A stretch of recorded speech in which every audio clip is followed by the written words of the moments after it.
Salut à tous et à toutes les amis, comment allez-vous? Bienvenue sur la chaîne de Sam Movie Show. Aujourd'hui on va revenir donc sur l'épisode 8 de la saison 11 de Walking Dead avec énormément de retard, j'en ai conscience, ça fait quand même 2-3 semaines que j'ai pas sorti de vidéo sur la chaîne. Bon, il y a plusieurs raisons à cela, hein, la perte de motivation bien évidemment que je peux avoir sur la chaîne, avec notamment des petites histoires dans le privé qui m'ont un petit peu dégoûté, hein, un petit peu déçu aussi. Walking Dead, voilà, hein, je veux dire, ce qui se passe dans Walking Dead au jour d'aujourd'hui, notamment dans cette première partie, on va pas se mentir, c'est honteux. C'est tellement vide que honnêtement tu te demandes comment tu vas faire pour en faire une vidéo, et puis surtout est-ce que tu as vraiment envie en soi de passer autant de temps à te faire chier à faire un montage sur une vidéo quand tu vois la qualité de la matière, on va dire, qu'on te propose, quoi. Donc Non. c'est compliqué. Après, c'est vrai que la chaîne secondaire, Sam Movie Show est une chaîne secondaire, hein, pour ceux qui ne le savent pas. Je m'occupe principalement de la chaîne principale, hein, donc Samoud87, qui me demande énormément de travail, et surtout avec l'arrivée de Call of Duty qui arrive à grands pas. Étant donné que c'est une chaîne de gaming, je me concentre beaucoup sur la chaîne principale, malheureusement, me laissant très peu de temps pour la chaîne secondaire. Donc, bah ouais, logique. étant donné qu'en plus c'est des vidéos qui me prennent énormément de temps au montage, au tournage, à la mise en ligne, etc. Et surtout quand je vois que derrière, ça marche pas vraiment, quoi. Le contenu que je propose aujourd'hui ne marche plus, je suis un peu boycotté aussi, faut dire ce qui est. J'ai l'impression de pas exister sur YouTube, et du coup j'ai une perte de motivation dans la mesure où je me dis à quoi ça sert que je me casse le cul à faire ce que je fais, à autant m'investir, hein, parce que comme vous pouvez le voir, j'ai quand même changé pas mal de choses pour la chaîne, hein, dans le décor, dans le matériel, etc. Et tout ça, c'est un investissement, je veux dire un investissement personnel, financier, physique, et forcément quand derrière tu n'as pas en retour ce pourquoi tu travailles, ce pourquoi tu te donnes et ce pourquoi tu te casses le cul, ta motivation elle en prend un coup. Donc j'essaie quand même d'être là parce que vous êtes quand même très nombreux à me demander de revenir, etc. Donc je remercie bien évidemment les gens qui s'inquiètent, parce que il y a quand même des gens qui s'inquiètent de ne pas me voir sortir de vidéos sur la chaîne, qui se demandent où je suis, qu'est-ce que je fais, qu'est-ce qui se passe. Donc voilà, vous inquiétez pas, je suis là. Et on va parler donc de la saison 8 de Walking Dead, hein, qui pue la merde, je suis désolé. C'est de la merde. Voilà, il faut savoir dire les choses, quoi. Je veux dire, je suis probablement l'un des tout derniers sur YouTube qui défend la série comme il le fait. J'ai beaucoup de mal avec les gens, pas qui critiquent, parce qu'au final, t'es libre d'aimer ou pas aimer, mais disons que j'ai beaucoup de mal avec ceux qui l'insultent, ou qui vont manquer plus ou moins de respect par leurs insultes aux gens qui continuent de la regarder et qui continuent d'apprécier le show. Donc voilà, je pense qu'il faut non plus pas tout mélanger, même si par moments je peux m'exprimer peut-être de manière un petit peu maladroite. C'est vrai que j'ai une manière des fois de m'exprimer un petit peu maladroite qui peut être perçue comme une attaque pour certains, alors que c'est pas du tout le cas. Mais il faut reconnaître que la première partie de saison 8 qu'on nous propose, il y a quelque chose qui va pas, quoi. Il y a quelque chose qui va pas quand tu vois ce qu'a pu proposer la saison 6 notamment de Fear the Walking Dead, et quand tu vois après, quand tu bascules sur la saison 10 et même la saison 11 de Walking Dead, tu te dis mais qu'est-ce qui se passe, quoi. Il y a un écart, il y a un décalage que j'arrive pas à comprendre. Donc là on va parler déjà dans l'épisode 8, et après je vais vous parler un petit peu de mon avis global sur la première partie de saison. Donc l'épisode 8, honnêtement, il n'y a pas grand chose à dire, quoi. Je veux dire, on a deux parties, parce que l'épisode se scinde en deux parties. On a une partie Alexandria, une partie Reaper. La partie Alexandria, oui, je suis désolé, mais il se passe pas grand chose. Il se passe rien du tout, même. On a une tempête. Il va y avoir quelque chose qui va découler de cette tempête. Je veux dire, rien n'est fait non plus par hasard. S'il y a une tempête, c'est que ça va amener quelque chose derrière. Et on le sait déjà ce que ça va amener. Le départ d'Alexandria au Commonwealth. Donc, on a précédemment une attaque de la part des shooters qui a donc dévasté entre guillemets Alexandria et notamment ses clôtures. On a maintenant bien évidemment des clôtures qui tiennent pas, avec une horde de rôdeurs incessants qui ne cessent de taper contre les portes et de faire tomber ces murs là. Plus maintenant une tempête qui va forcément laisser rentrer des rôdeurs à l'intérieur. Tout ça va forcément à un moment donné conduire à l'exil d'Alexandria au Commonwealth. Et on le sait également parce que le Commonwealth est déjà en route vers Alexandria, on l'a vu dans un épisode précédent. Donc on sait que eux, ils vont arriver un petit peu en renfort pour les aider, mais surtout pour les ramener avec eux. Donc Alexandria, la partie tempête, bon, hormis le fait que, voilà, en termes de tension, qu'est-ce qu'on a? On a quoi? On a une gamine qui se fait attraper par le bras par une fenêtre, on a Rosita qui tente de nous faire un moment épique à Alaric dans l'épisode de la saison 6 où il part affronter toute une horde dans Alexandria. Je suis désolé, si avec Rick ça fonctionnait, avec Rosita ça fonctionne pas. Je veux dire, littéralement, elle sort, elle bute 3 rôdeurs, on la voit même pas faire d'ailleurs, et elle revient dans la baraque en mode waouh, j'ai fait un truc de ouf, alors que techniquement t'as buté 3 rôdeurs, t'as déjà fait pire depuis qu'on te connaît, et honnêtement on t'a déjà vu dans des situations bien plus folles pour que ça nous impacte. Enfin moi en tout cas ça m'a rien fait, hein. Personnellement, dites-moi dans l'espace commentaire si vous ça vous a fait quelque chose, mais moi ça m'a rien fait. Alors d'ailleurs, je reviens quand même sur ce passage avec Rosita, car il y avait une photo qui avait fuité de cet épisode là, où on voyait pas que c'était Rosita, donc on avait la porte qui était ouverte avec un personnage qui était donc dans l'obscurité, on voyait volontairement pas son visage, et elle tenait une sorte d'arme qui pouvait faire penser à un sabre. Et là, tout le monde s'était emballé en disant le retour de Michonne, le retour de Michonne. Et en fait, c'était Rosita, quoi. Voilà. Et hormis tout ça, bon, on a un discours de Virgile, qui est pas mort, pour le coup, avec tout ce qui s'est pris dans la gueule dans l'épisode maudit de la maison fantôme avec Connie. Il est pas mort, et d'ailleurs il a l'air de plutôt bien se porter, hein, pour quelqu'un qui s'est fait quand même poignarder à plusieurs reprises, n'est-ce pas? Et qui a un discours que j'ai du mal à comprendre concernant Michonne, où il parle justement de Michonne avec Judith, où t'as vraiment l'impression que le mec il la connaît depuis des années, alors que littéralement ils ont voyagé que quelques heures ensemble, quoi, donc pas suffisamment pour se comprendre. Je vais même pas revenir sur Michonne, parce qu'au final ça n'a rien à voir avec la saison 11, même si globalement je ne peux décemment pas comprendre comment, sous prétexte que ce personnage part chercher Rick, parce qu'elle a trouvé des indices qui potentiellement peut nous laisser penser, enfin lui laisser penser à elle qu'il est toujours en vie, comment et à quel moment tu laisses derrière toi, enfin ta fille adoptive, mais bon ta fille quand même, et surtout ton fils en bas âge, alors que tu sais que tu as une armée de shooters qui attaquent ta communauté. À quel moment tu te barres en laissant tes gosses derrière toi, en sachant qu'à tout moment ils peuvent mourir. Enfin, ça c'est un truc dont je voulais quand même parler, parce que ça fait un petit moment que ça me travaille, et je veux dire, même avec le départ de Michonne, déjà à la base, il faisait pour moi fausse route, parce que ça n'a aucun putain de sens. Mais bref, c'est pas le sujet, mais comme je parle de Michonne actuellement, je voulais quand même faire une parenthèse par rapport à ça, et je voudrais avoir votre avis, parce que moi ça me troue, quoi. Et puis en dehors de ça, on a un cliffhanger, parce que l'épisode va se terminer sur 2 cliffhangers, hein, cliffhanger de mes couilles, où on a donc un cliffhanger à Alexandria et un cliffhanger du côté des Reapers. Et pour moi, le cliffhanger à Alexandria ne fonctionne pas pour une simple et bonne raison, c'est que déjà je vois difficilement comment Judith et Gracie pourraient être en danger, et surtout je les vois pas faire mourir l'un de ces deux personnages là, et surtout voilà le cliffhanger, comment il se passe. On a Judith et Gracie qui s'enferment dans une pièce, donc forcément en face d'eux il y a la porte qui viennent de refermer derrière eux, et là où derrière il y a des rôdeurs qui tambourinent pour rentrer de force. Derrière eux il y a un escalier qui descend avec de l'eau qui monte, et au final on essaie de nous expliquer par ce cliffhanger là qu'ils sont bloqués et piégés entre deux potentiels dangers. Sauf que quand on regarde bien, il y a bien un escalier qui monte là. Je veux dire, il y a un escalier qui descend derrière eux, mais là sur l'image on voit bien qu'il y a un escalier qui monte, non? Ou c'est moi qui vois mal, ou ça n'a rien à voir, c'est peut-être pas un escalier. Enfin bon bref, de toute façon, peu importe que j'ai raison ou pas, hein, et ça je vais y revenir par la suite, parce que même leur cliffhanger, si pourri soit-il, ils ont réussi à les chier. Voilà, parce que là je vous parle d'Alexandria, mais il y a aussi la partie Reaper, donc je vais y revenir à la partie Reaper, où l'épisode se termine également par un cliffhanger avec Léa qui balance une espèce d'arme feu d'artifice avec des flèches, je sais pas trop ce que c'est, des espèces de harpons.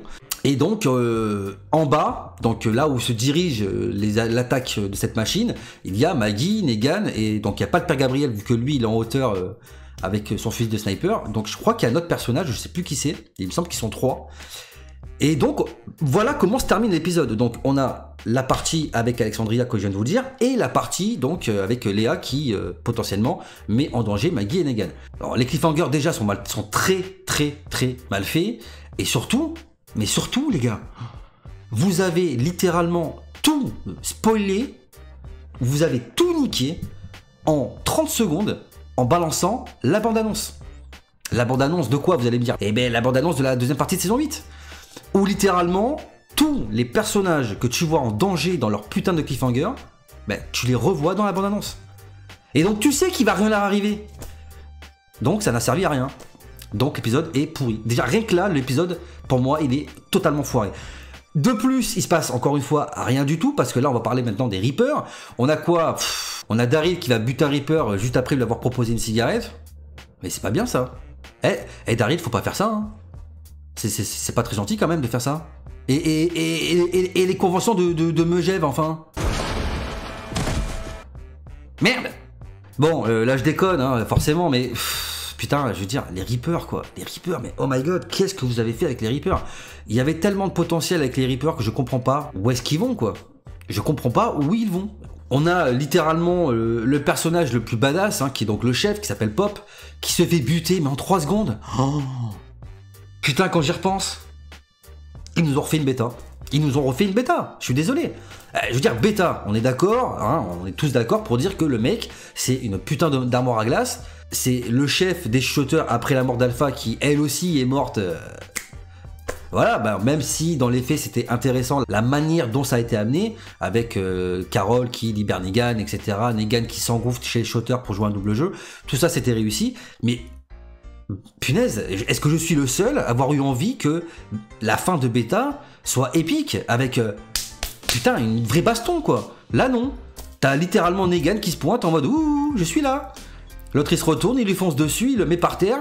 Au moment où il s'apprête à le tuer avec son couteau, Daryl, il arrive, il lui met un coup dans le bras avec son couteau pour faire diversion. Hop, il lui plante ses lames dans les yeux, terminé. Mais what the fuck? Ça dure 30 secondes, montre en main. Oui, je sais, j'ai pas de montre, mais hein, ta gueule. Non, mais sans déconner, quoi. 30 secondes, montre en main, les gars. Putain, de toute façon, tout l'épisode, pour moi, centré sur la mort de Beta, était raté parce que littéralement tout se termine en 2 minutes. Voilà, t'as la mort de Beta. Non, je crois qu'avant, t'as Maggie qui débarque de nulle part pour sauver le père Gabriel. Juste derrière, t'enchaînes avec la mort de Beta. Juste derrière, t'enchaînes avec Carol et Lydia qui balancent la horde dans un ravin. Et l'épisode est terminé. Et tout ça se déroule en l'espace de 5 minutes. Montre en main, encore une fois, oui, je sais, je me répète, mais t'as compris le délire. Et là, avec Pop, c'est exactement la même chose. Et le pire, c'est que non seulement vous avez réussi à faire aussi pourri que la mort de Beta, aussi bâclé, si j'ose dire, mais en plus, vous avez réussi l'exploit, et là, je pense qu'on peut tous les applaudir, hein. Ah ouais, parce qu'ils ont réussi à battre le record. Eh oui, la mort de Pop, elle dure littéralement 10 secondes. Hein.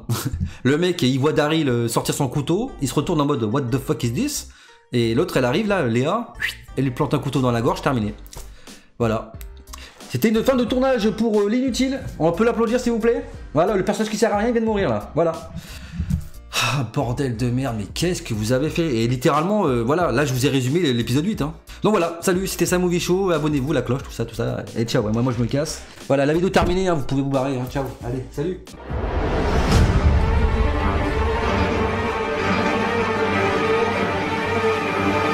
Oh bordel de merde, non mais sans déconner là, j'essaie de le prendre avec humour, parce que bon, encore une fois, je fais partie de ceux qui ont défendu la série bec et ongle, même quand celle-ci était pas à son paroxysme, tu vois, c'est vrai qu'il y a eu un effondrement, je crois, qui est arrivé avec les saisons 7, 8, 9, et encore, moi je suis pas tout à fait d'accord avec les critiques, parce que j'estime quand même que même à cette époque-là, si on était arrivé dans un tournant dans la série, on avait quand même des très bonnes saisons avec des très bons épisodes.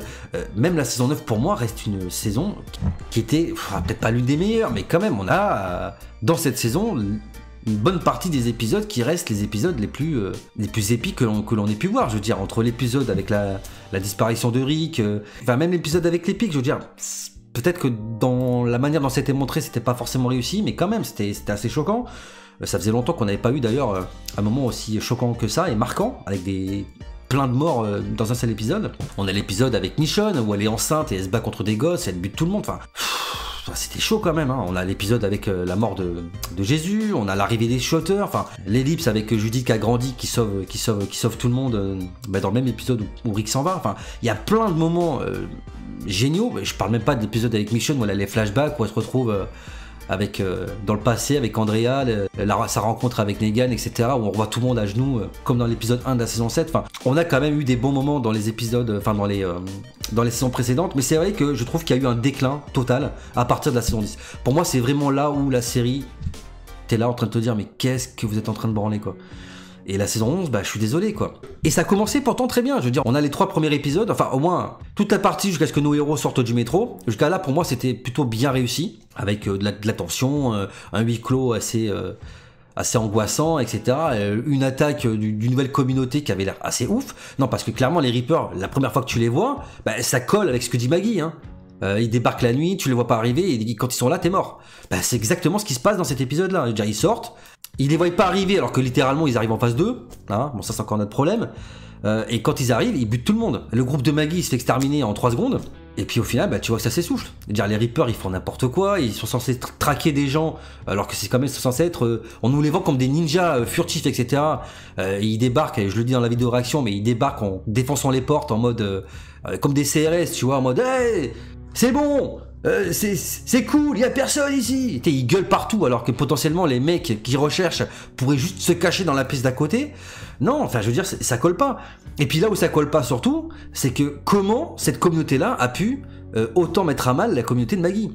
Non, parce que littéralement, et ça, vous l'avez certainement entendu répéter dans toutes les vidéos sur YouTube qui parlent de Walking Dead, mais les Reapers, ils sont 5, bordel de merde. Comment ces mecs-là ont pu exterminer la totalité du groupe de Maggie, donc la communauté de Georgie, qui, rappelez-vous, était quand même largement équipée. Ils avaient des armes, ils avaient des camions, ils avaient de l'essence, enfin ils avaient...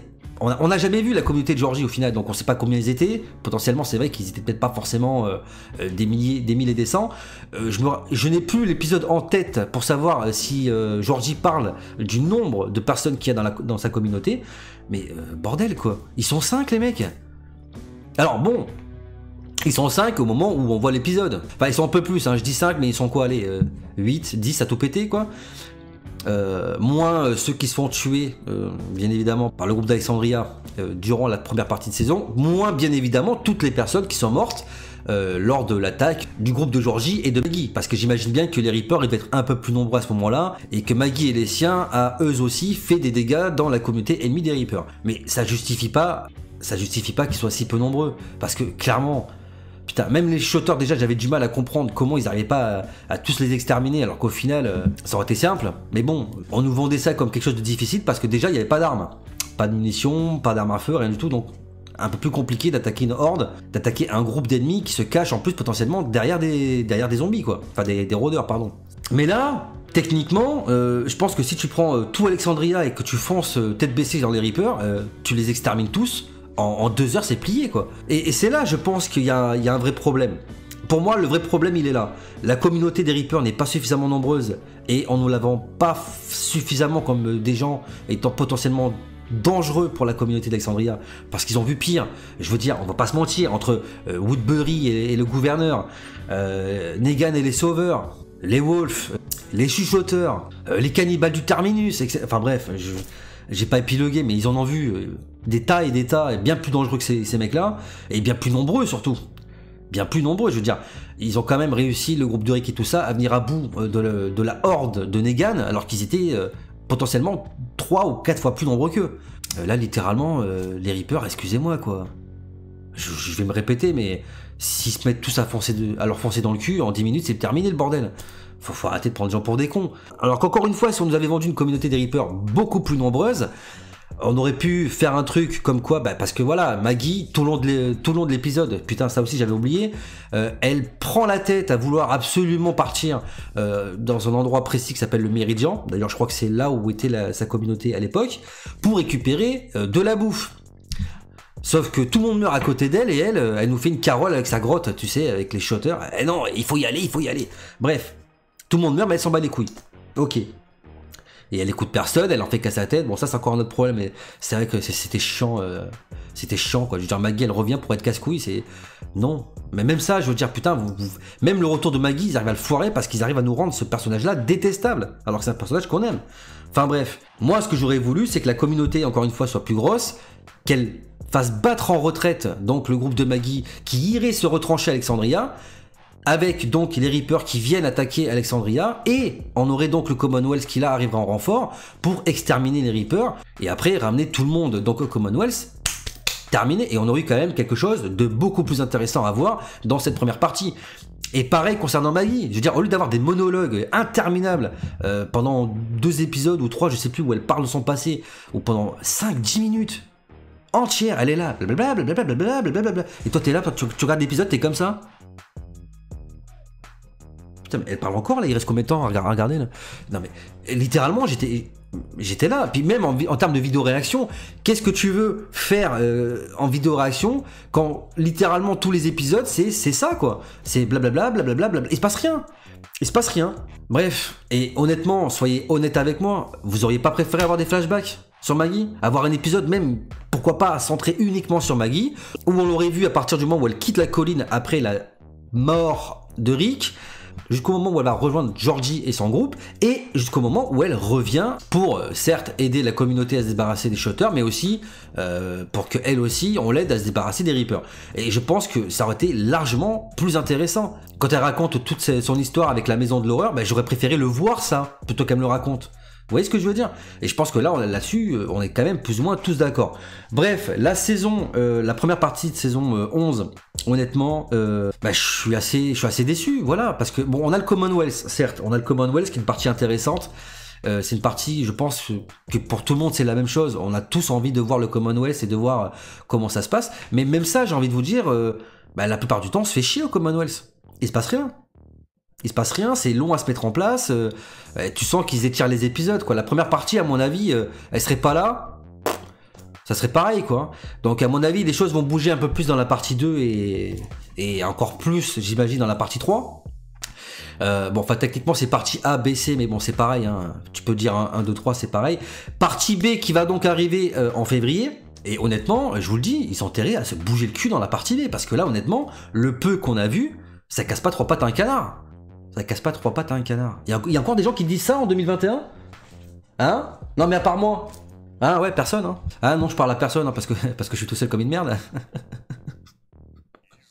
Bon, bref, qu'est-ce que je peux dire de plus cet épisode? Bah, je crois que j'ai fait le tour. Hein. J'ai fait le tour de ce que j'ai dit, de ce que je pouvais penser. Alors, j'ai pas encore regardé Fear the Walking Dead et World Beyond parce que j'attends que tout sorte. Alors je sais pas si World Beyond ils vont tout sortir d'un trait, je pense que oui, d'après ce que j'ai compris, ils vont tout sortir jusqu'en décembre, donc on a encore un mois d'épisodes à sortir, et donc je pense que je regarderai tout d'un bloc, et Fear, bah, je regarderai la première partie aussi d'un bloc, et je ferai peut-être une vidéo analyse et critique de tout ça, et je viendrai vers vous pour vous dire si, bah, ce que j'en ai pensé.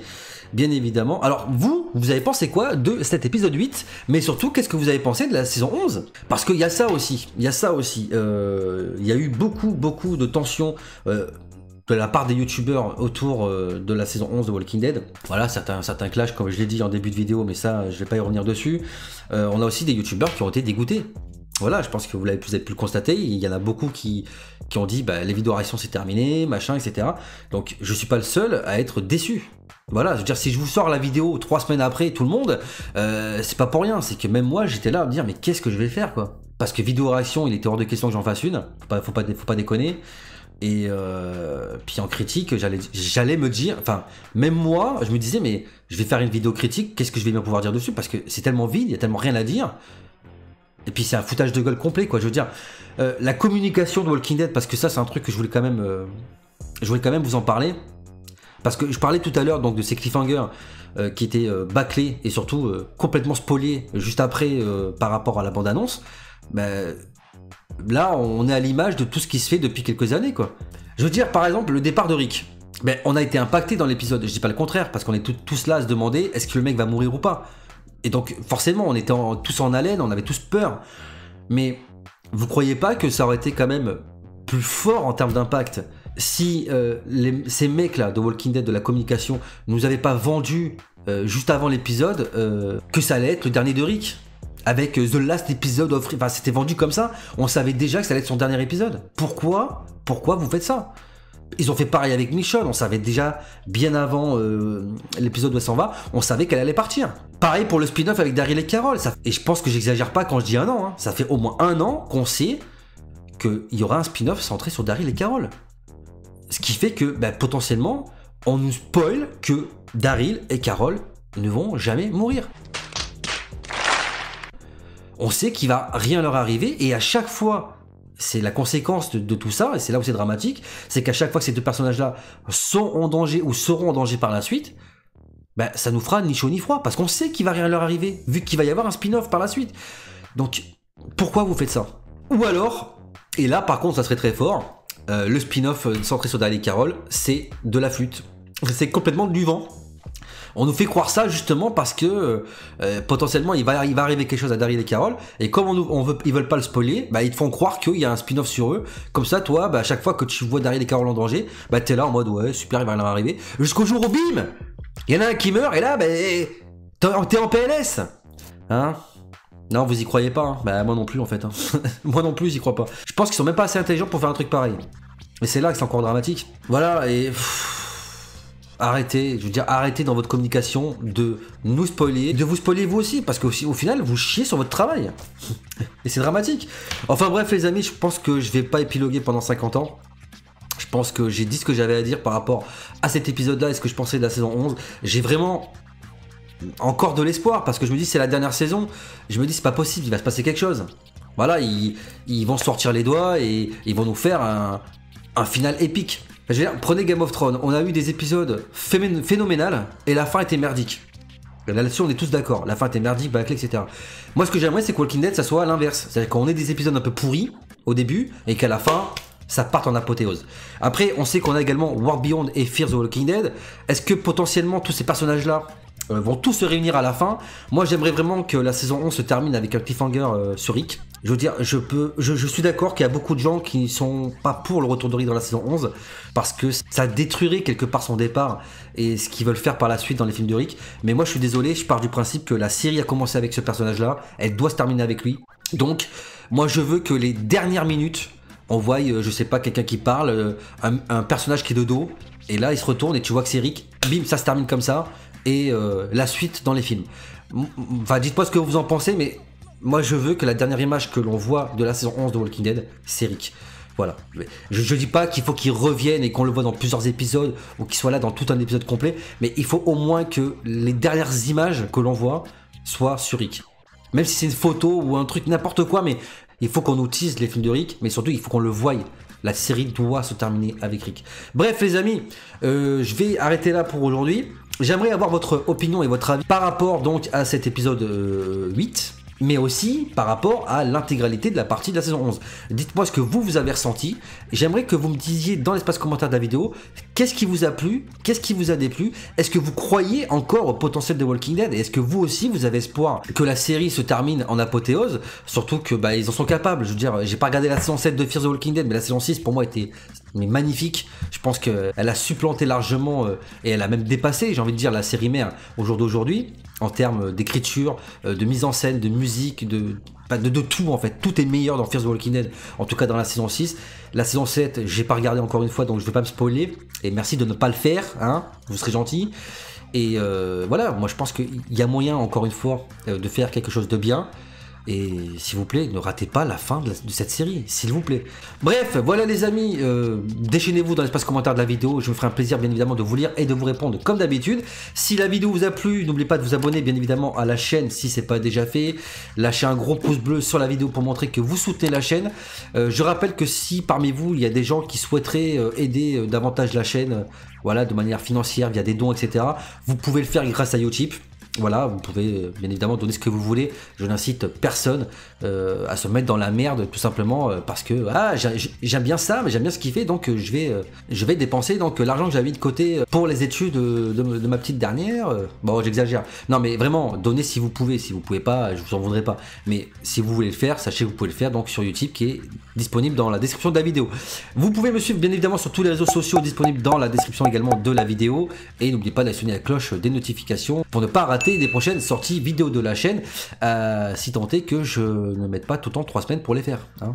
Ah oui, eh oui, le mec qui se plaint, mais fais des vidéos enculé. Bref les amis, je vous dis à bientôt pour de prochaines vidéos. D'ici là, portez-vous bien, prenez soin de vous et des autres, à la prochaine, big up.